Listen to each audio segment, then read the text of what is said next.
Hello guys, this is Mike here at Mac Observer, and today I'll show you how to enable Face ID lock for Safari private browsing on iPhone.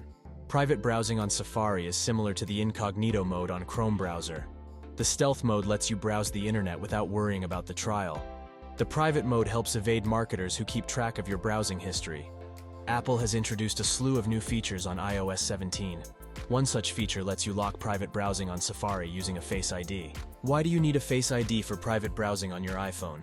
Previously, anyone with access to your unlocked iPhone could access private browsing tabs.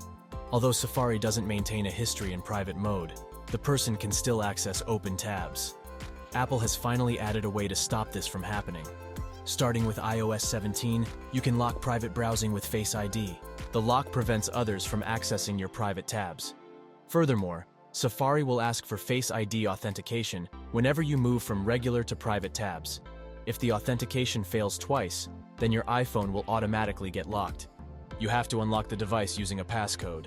How to add Face ID lock for Safari private browsing on iOS 17. You must enable Face ID for private browsing by heading to Settings. Before that, make sure your iPhone is running iOS 17 and above. Here's how to enable Face ID for Safari. Open Settings and scroll down and select Safari.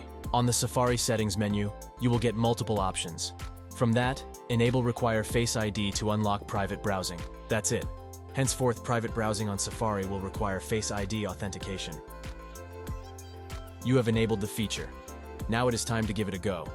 Open Safari Private tab and use Face ID. Tap the tab icon on the bottom right. Now all the active tabs will be visible. Switch to private mode. Once again, Safari will ask you to unlock with Face ID. Apart from Face ID for private browsing, Apple has also added other features. Starting with iOS 17, Safari gets advanced tracking and fingerprinting protection.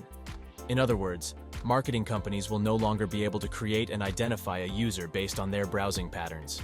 Enhanced extension control is yet another new feature. It automatically turns off extensions that have access to the website. When needed, they can be turned on in Safari settings.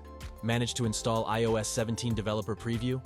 Share your experience in comments below. That's it for today, guys. This is how you enable Face ID lock for Safari private browsing on iPhone. Don't forget to like and subscribe at Mac Observer for more Apple tips, news, and intuitive guides. This is Mike here. See you next time.